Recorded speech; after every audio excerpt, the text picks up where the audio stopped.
Hi, my name is Mela Van Hook, and I graduated from Carey High School in 1971. I was a peekaboo girl. I lived in Peekaboo since I was in the 3rd grade. We moved there from Jerome, Idaho. My mom and dad was Dorothy and Melvin Van Hook. They worked at the Peekaboo store. My dad did a variety of things inside of the store, and my mom was a bookkeeper. I was the only girl in Peekaboo for 8 years. So I was a tomboy. I ran with all of the boys, and my best friend was Moj Brody, who was also my cousin. I also hung out with Lyle Guffey, and Dane O'Crowley came down now and then and hung out with us. But I was the only girl until I was a junior in high school. And then a young girl from California came. Her name was Heidi Stoltz. She moved in with the O'Crowleys, and she became my best friend. So I started school in Carey when I was in the 3rd grade. That was back when they had the one-room schoolhouses, and my teacher was Mrs. Lazenby. The 4th and 5th grade, I was in a 2-room schoolhouse, and my teacher was Mrs. Orchard, was my 4th grade teacher. Mrs. Meekum was my 5th grade teacher. One of the things that I remember clearly in the 5th grade was something that was really kind of life-changing for me. We were studying history, the United States, and I remember sitting on the floor coloring, and a high school girl came in, and she announced that President Kennedy had been assassinated.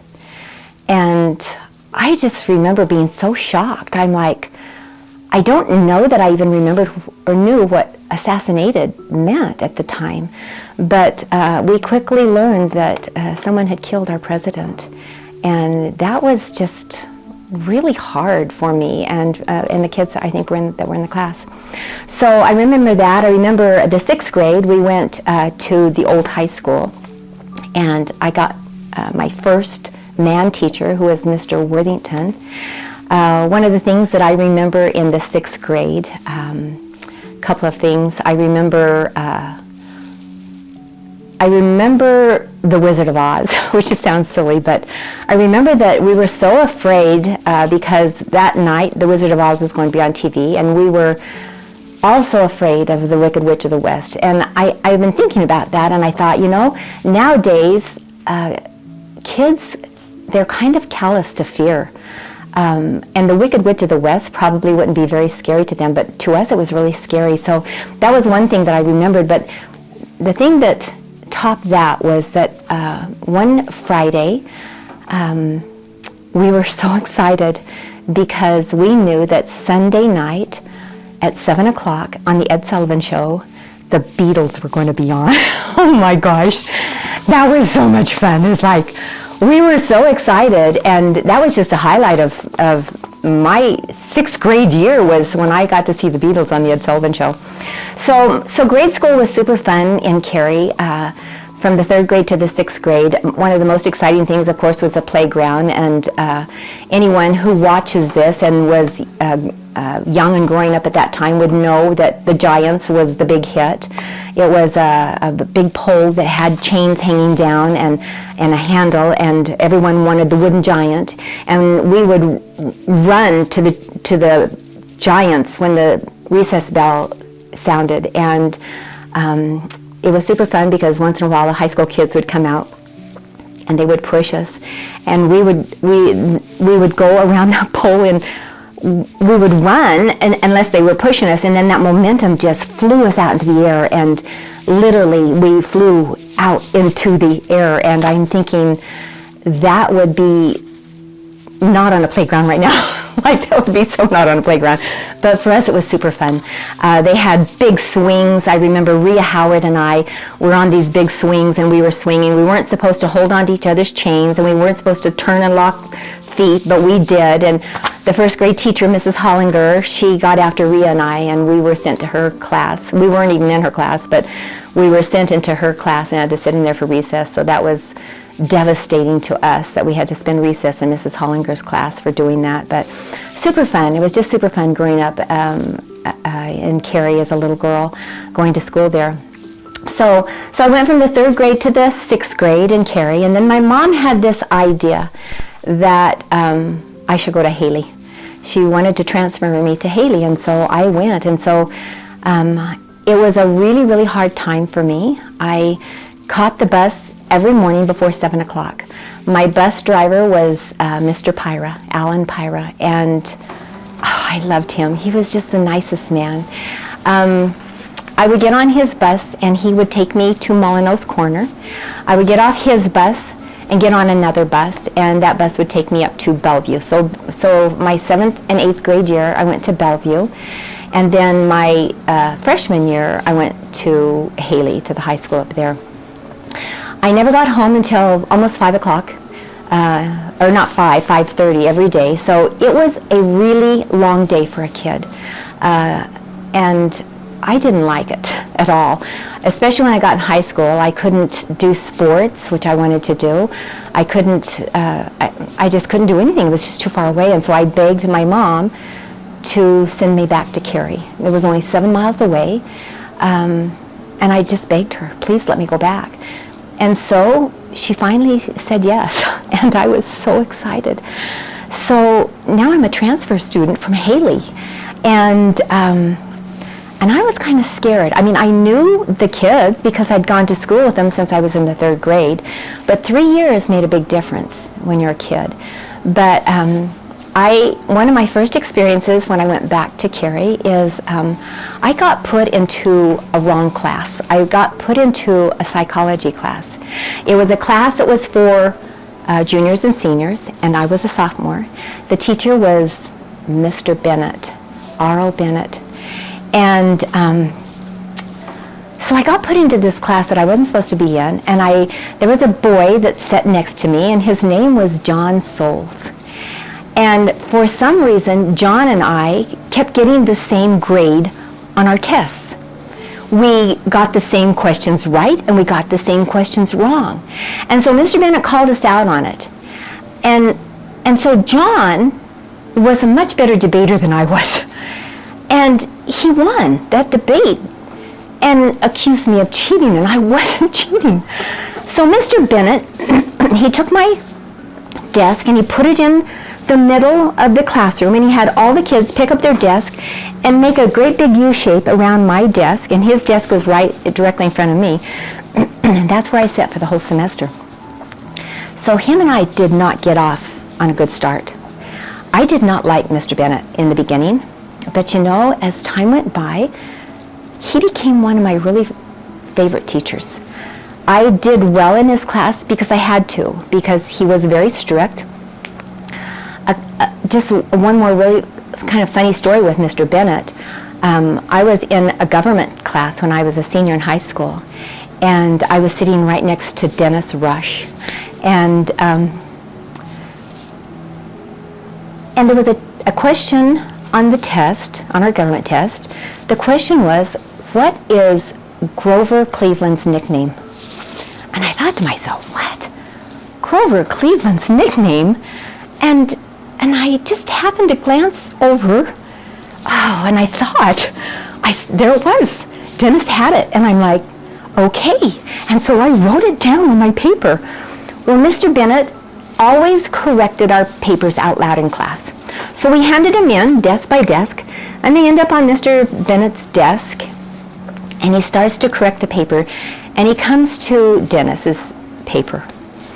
And he's like, Rush? He always called us by our last name, never by our first. Rush? Really? Groovy Grover? Oh gosh. I'm like, oh my gosh. Groovy Grover. Why would I write Groovy Grover? You know what? I to this day, I don't have a clue why I thought Groovy Grover would be a good answer. I think a lot of times, you know, kids that age, their brain isn't fully developed. They say that part of their brain isn't fully developed that makes decisions. My decision-making brain just wasn't developed. And I copied that onto my paper. Groovy Grover, what was I thinking? So he razzed Dennis to no end. And then my paper was next, because I sat right next to him. And so when he came to my paper, I'm just like, oh my gosh, I'm in so much trouble. This is not going to end up good. And I look up at him, and he looks up at me, and he just like, really? Van Hook, Miss Van Hook, he says.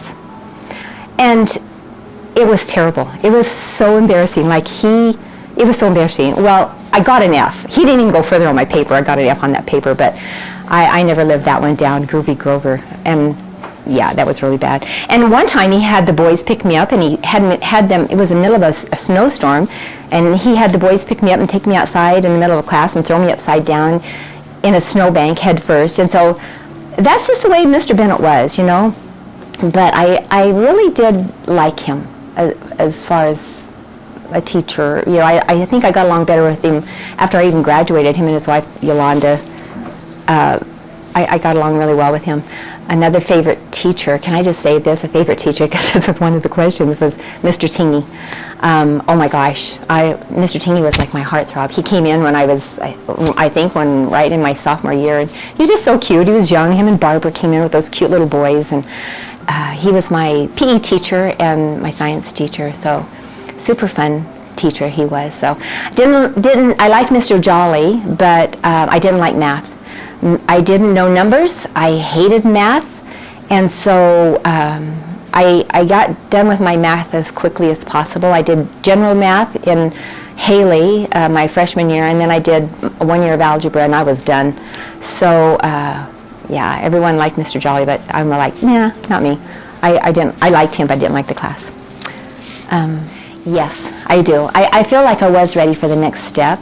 I have to tell you, I didn't want to go to college, and when I look back now, I wished I would have. I wished I would have gone to college, but I didn't. I chose a trade school instead. I wanted to be a hairdresser, and so it was kind of a joke. At the end of my senior year, we had a prophecy. We had a written prophecy of what things were going to be like when we got older, and my prophecy was that I would come at our, I don't know, 20-year reunion or whatever, be passing out $20 bills with Mr. Bennett's portrait on them because I had become Yul Brynner's private secretary. Well, kids today wouldn't know. Yul Brynner was a movie star, and he was bald. He had no hair at all.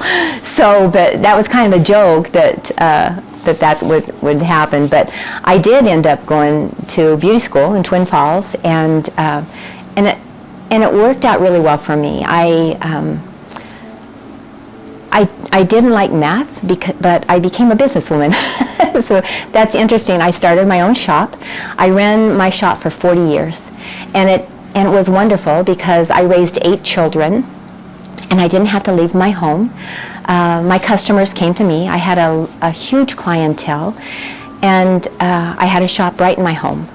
We built a new home, and I built a shop right on my home. So yeah, that worked out for me. But I kind of wished I would have gone to college, but it worked out really well. Some of the friends that I hung out with were in high school were actually the class of 1970. I hung out with the kids in my class.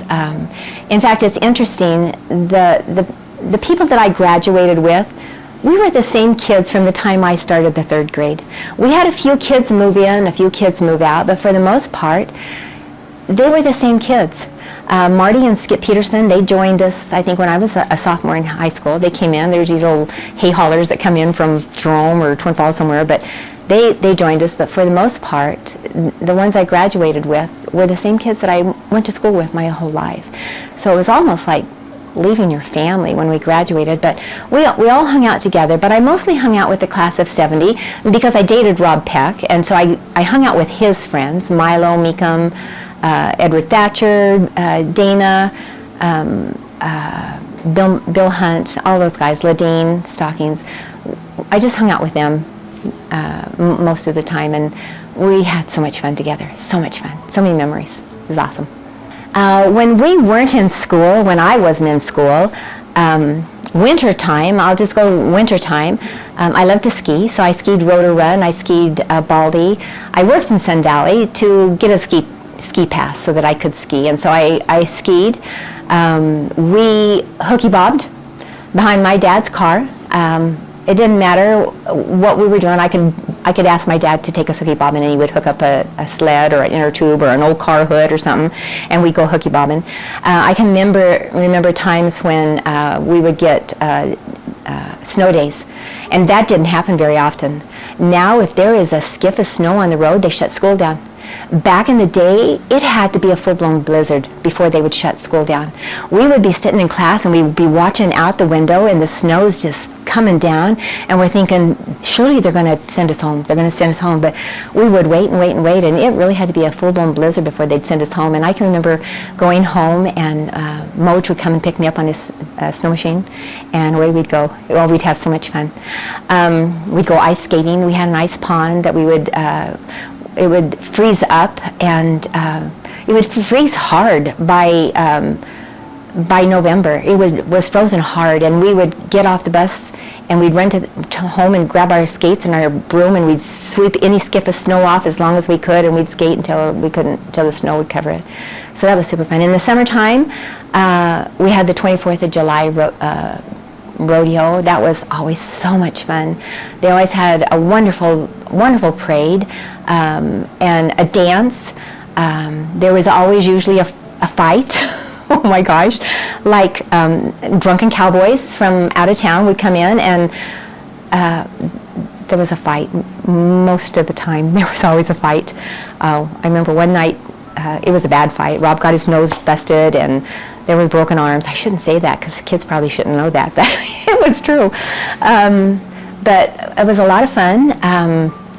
We had a lot of taco parties at Ladine's house, played football in the fall in the backyard, bomb main, drag main, I don't know what they call it, bomb main, but we all did that. I remember one time Heidi and I, we got on top of the Merck building.